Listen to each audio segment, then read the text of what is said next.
peanut butter was invented? Why is the sky blue? Why do the stories of then matter now? Let's discover something new today.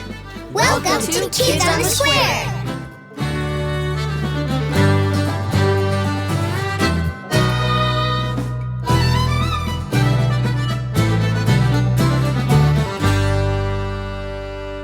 Hi, everyone. Welcome back for part 2 of this special presentation of our new audiobook recording of Sherry Eissen's The Upside Down Forest.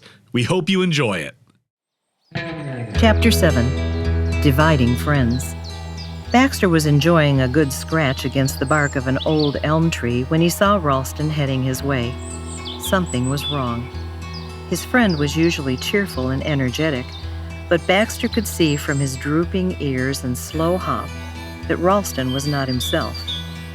Hoping to lift his spirit, Baxter called out to him, "Hey, my little friend, what's troubling you on this fine day?"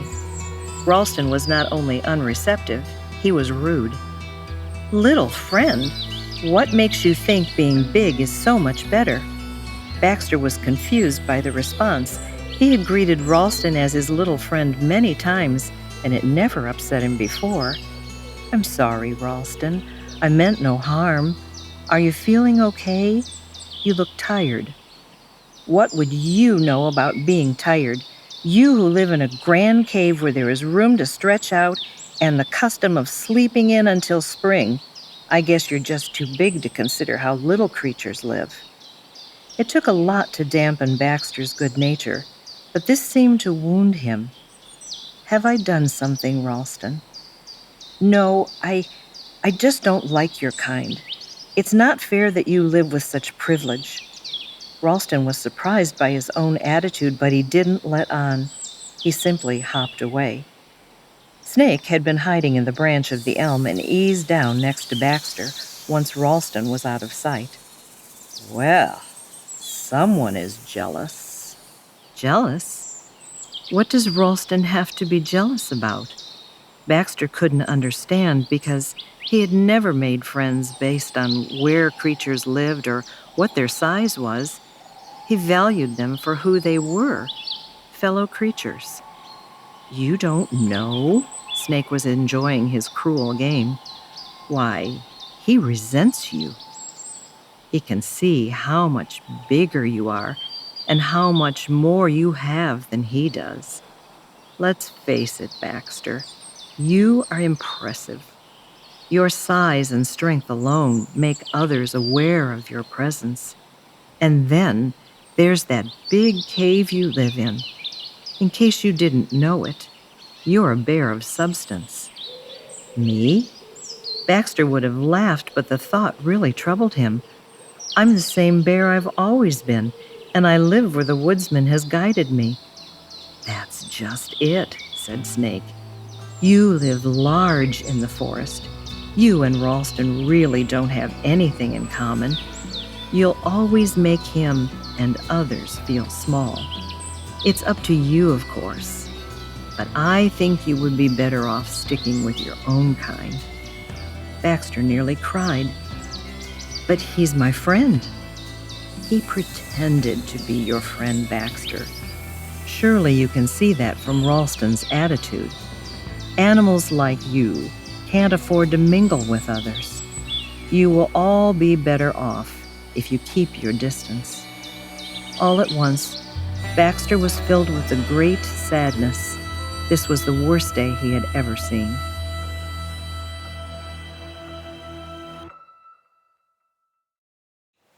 Chapter 8. Get with the Times. Everything was going exactly as Snake had planned, but the remaining creatures on his list presented a greater challenge. They would not be as easily deceived, for two strong forces were at work in them: faith and love. Snake knew he would have to be very cunning to sway their devotion. Owen would be his next target. The night had been a long one for the old owl. He was aware of the swift changes taking place in the once noble forest and could not rest because of this burden. His love for the creatures and understanding of the woodsman's guiding filled his thoughts. What could he do to stop the forest from being turned upside down? Day by day, it was becoming worse, and as the creatures sought their own ways, they began to forget the woodsman. Owen stepped onto the perch outside his hollow and watched the dawn of another songless morning. Snake hissed discouragement from below. So, you've wasted another night pondering the new order. Your influence is finished, Owl. When will you accept that old values don't matter now that the creatures have broken their relationship with the woodsman? You really expect them to believe there is only one planter of the forest, and he alone is to be honored? They will laugh at you. And if you talk of truth and tell them it must guide their behavior, they will hate you. You had better limit what you say. After all, this is not the same forest it used to be. If you want visitors to this tree, you would do well to speak words the forest creatures want to hear. With a broken heart, Owen stood his ground. Who am I to do such a thing? The words are not mine to change. They belong to the woodsman. Snake was venomous in his answer. Suit yourself, old bird. But if you don't get with the times, you can be sure this tree will be the loneliest place in the forest. No one stands with you. He slithered away, uninterested in anything Owen might say. He had come only to discourage him. Now his goal was Felicia.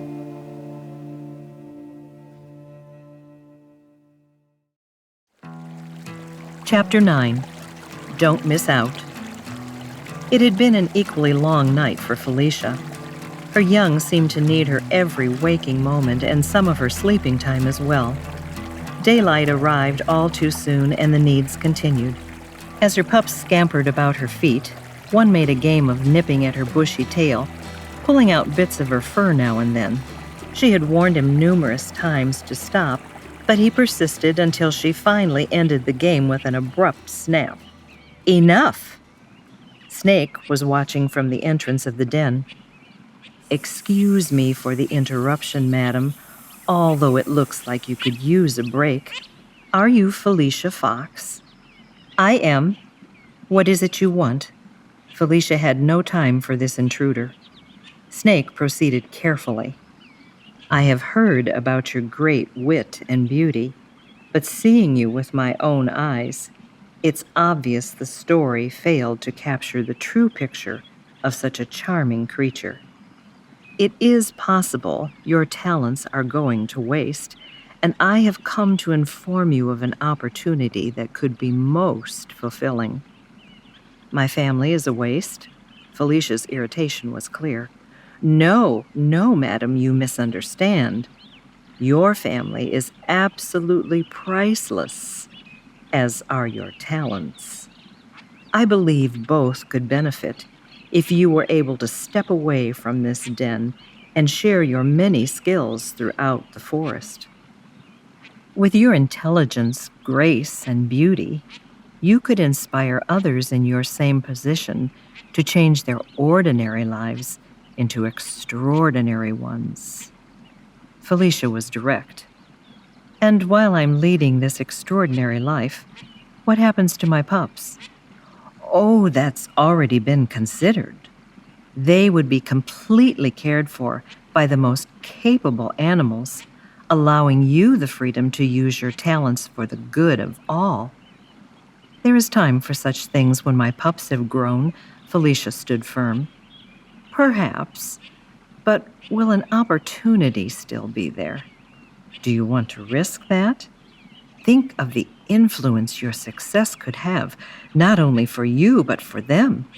Why, seeing their mother as an accomplished vixen could change their lives. Little tufts of Felicia's fur drifted in the air, causing her to imagine the possibility.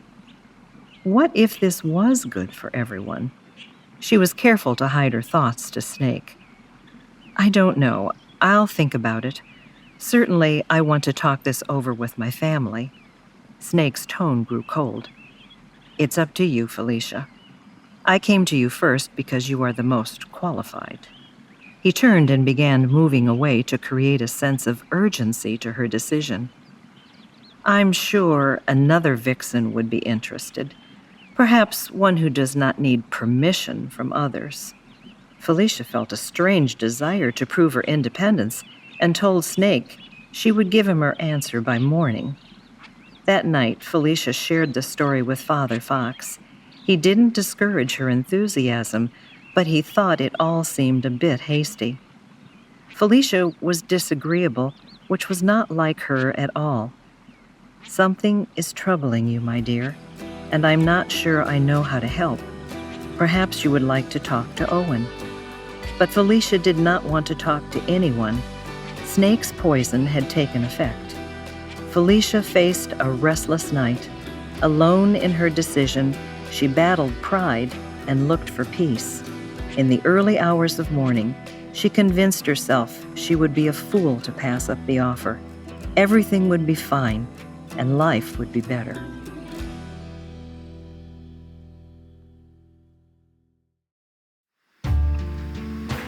Chapter 10. Upside Down. The expert caregivers chosen for Felicia's pups were beavers. They were kind and caring, but despite their good intentions, they lacked the skills needed to nurture little foxes. You see, the beavers worked on land, but made their homes in water. They were builders, and their gifts were designed for that. The beavers had powerful jaws, and like squirrels, their strong teeth never stopped growing. That allowed them to constantly gnaw through trees, fell them, and whittle the lumber down to sizes they could carry to the water. Having already chosen a pond, stream, or lake for their lodging, they began to build. Sometimes they built dams that ran the length of a stream, and other times they built lodges right in the middle of a lake. The beavers were able to dive underwater and remain submerged for as long as 15 minutes, weaving a foundation of logs and branches, grass and mud. They would come up and go down, staying at it until the structure finally rose above the water. It was a wonder to the little foxes. "How can you see down there?" asked one little fellow who was thinking he might give it a try. "Well, we have a second set of eyelids behind the ones you see. They're clear, and we use them to see underwater." The pups studied their eyes, then continued with a flurry of questions. "Is it fun down there? What does it look like? How do you weave the sticks together? Can we see inside your dam?" Mrs. Beaver laughed at their curiosity. "It can be fun, but it's work. I'm afraid we'll just have to tell you about it, because the only way in or out is underwater, and you weren't made for that." It wasn't the answer the pups had hoped for.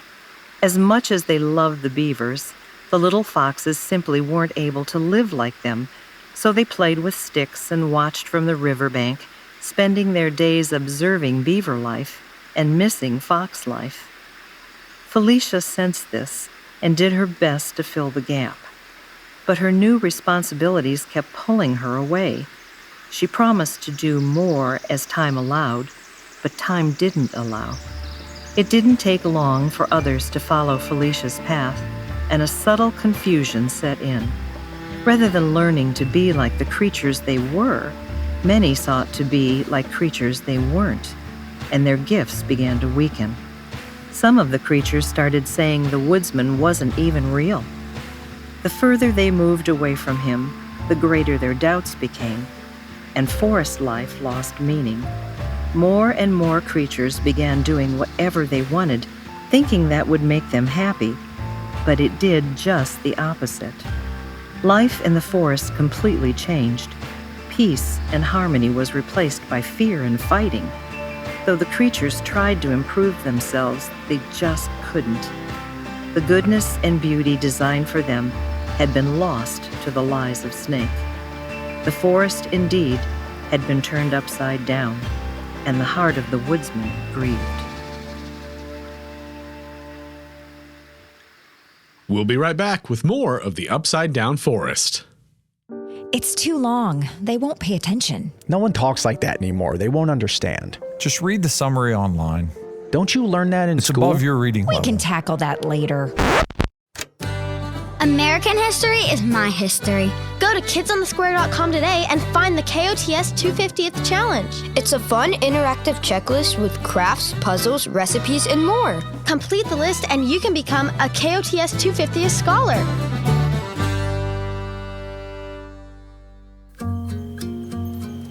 Chapter 11. Leaving the Cabin. Unlike the woodland creatures, the woodsman was not surprised by what had happened. As the one who had planted this once beautiful forest, he told the creatures how to live happily in it, setting boundaries for their good. But he also gave them freedom to choose whether they would obey or not. Snake had convinced them that disobedience would have no consequences. Forest life was ruined, and though Snake was pleased with his success, he still didn't have the prized land of the woodsman's cabin. He raged in anger and used the disobedience of the creatures to burden them with trouble. Breaking the boundaries hadn't made them happy or free. It made them prisoners of Snake. The woodsman stood at the door of his great cabin and knew the time had come. Only he could save them. The price would be great, but his love was greater. He would not enter the forest dressed in the fine garments that were his in the cabin. No, his work required the clothes of a common woodsman. He changed and stepped into their world. Snake saw him from a distance and recoiled. Though he longed to take on the woodsman, he greatly feared him. Now, here he was coming to help the very ones who disobeyed him. Did he know what was needed to save these failed creatures? Surely he understood that restoring them was only possible by taking all the poison of Snake's lies into himself. It meant his life for theirs. Who would be willing to do such a thing? Snake had no understanding of love, and to him this seemed a foolish act. But it would give him what he wanted. If the woodsman was dead, nothing could stop Snake from taking over the land of the mountaintop cabin. His mouth curled in an evil smile.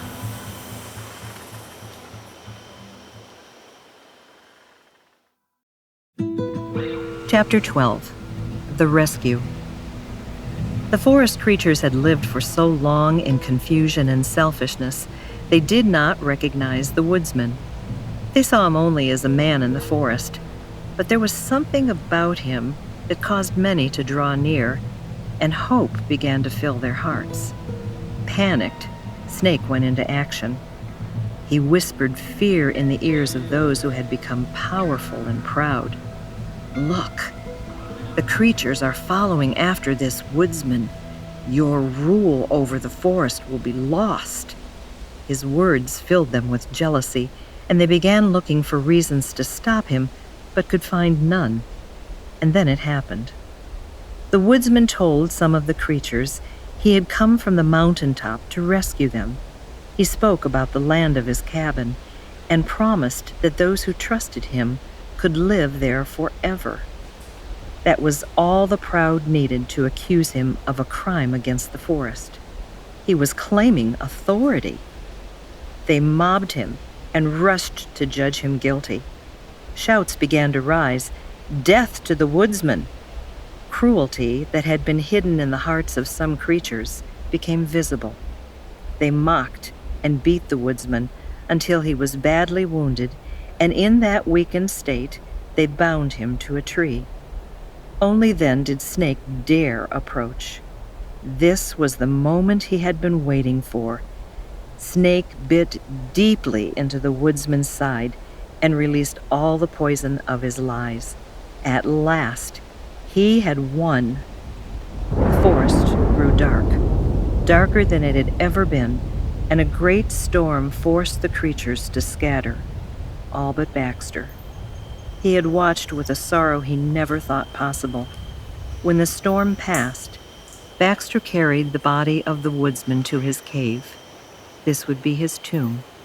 Felicia and Owen followed and wept as Baxter rolled a huge stone across the opening. How could this be? Snake was delirious with victory. His dream of dwelling in the land of the great cabin was about to come true. He would rule and no one could stop him. For 3 days, his celebration continued, and then came a rumble.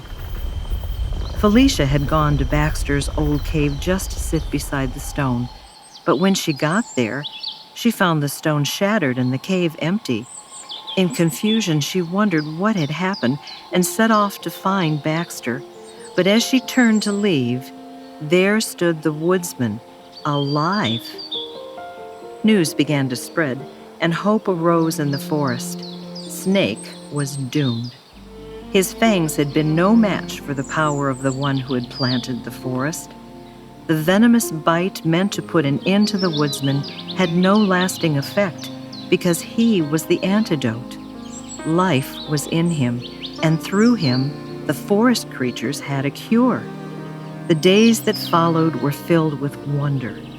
The creatures pressed in close to the woodsman, wanting to see him, touch him, and learn about the new gift that he was giving those who wanted his friendship. It was forgiveness. That gift restored the relationship with the woodsman and offered a whole new life.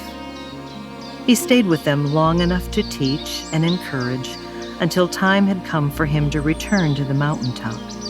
He stood. Share the news of what you have been given, for there are creatures in the forest who know nothing about this gift. I am going to plant a new forest for you on the other side of the mountain. When I'm finished, I'll come and get you. Until then, remember my promise and know that I am always watching over you. With that, he began his climb and disappeared up the mountain.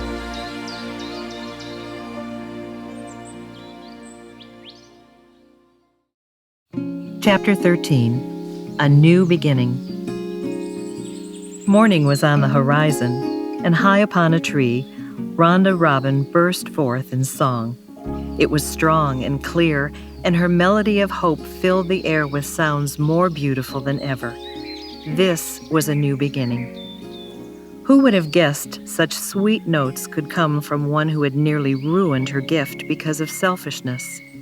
Yet strange as it seemed, that failure became the reason her song was so extraordinary.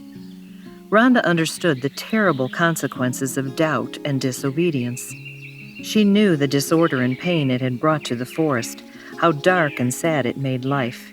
She understood that apart from the woodsman, no one could have rescued her or the other creatures that shared the deep woods. And so the music swelled within her as she thought of the great love that saved them. Beneath her treetop perch, she saw renewed life everywhere. Millie regained her love of working in the glow of moonlight. Her restored energy increased her appetite, and the trees that had begun to wither from her discontent were returning to health. She happily nibbled on bugs and grubs and thought they had never tasted so good. Thoughts of daytime activities no longer occupied her mind, nor did she long for recognition from others. Millie understood that the life designed for her by the woodsman fit her perfectly, and she was happy. Once again, the little mouse finished her night's work at the base of the great oak, for Squire's miserly days had ended. The joy of generosity returned to his heart, and Rhonda could see that Squire had stacked some of his best black walnuts among the protruding roots of his tree. His delight in sharing had increased because he fully understood that everything really belongs to the woodsman, who gives willingly. Ralston was leaving his burrow a bit later than usual. He had taken time to look around his forest dwelling, to stop and really look. This safe and cozy shelter was cool in summer and warm in winter, and Ralston had come to understand that it was just what he needed. As he left his burrow, Ralston was so filled with gratitude for the woodsman's good provision that he gave his finest twist in praise of him before hopping off to meet his best friend, Baxter. The two of them had a friendship that could not be broken, and Rhonda watched them laughing together in the berry patch on this warm summer day. Baxter's good nature was as contagious as ever, and Ralston had adopted his friend's attitude of viewing each day as though it was the finest ever. The lie that once divided them had been overcome by the power of truth, and they learned the great danger of comparison. Big or small made no difference in their size or dwelling. Both were thankful to be who they were and satisfied with what they had. In fact, when time would come for Baxter to take his long winter nap, Ralston promised to walk with him to his great den, wish him a good season's sleep, and assure him that he would be waiting to greet him in the spring. Felicia was spotted romping by the waterfalls with her pups. She looked on them tenderly and knew in the blink of an eye they would be leaving the den to set out on their own. The wisdom she gained from her battle with pride served her well, and her ability to overcome difficulties turned what Snake had meant for harm into good. She chose carefully the boundaries of her time and considered all the woodsman had entrusted to her. Balance returned to the fox family. And Owen, the faithful owl who never gave up his devotion to the woodsman, sat on the familiar branch of his tree and welcomed visitors. The sad days of standing alone in a forest turned upside down had served to strengthen his dependence and trust in the woodsman. He had increased in peace and wisdom, and the forest creatures recognized Owen as a friend indeed. In the same way, Rhonda's song had become more beautiful because of the woodsman's mercy. Every creature's gift held a deeper meaning. Their lives had been restored, and the long journey of suffering made them realize they owed everything to the one who planted the forest. On this side of the mountain, they were careful to guard their hearts when things would occasionally go wrong. After all, they had been rescued and understood a new forest would be theirs. And so it is to this day that the forest creatures are filled with praise for the woodsman, which is just as it should be, for it was his great love and sacrifice that provided their most precious gift, new life. It restored joy to their forest home and filled them with hope of their forever home. One day, they will live where Snake always wanted to, but never will, the land of the mountaintop cabin. And there, nothing will ever be upside down again.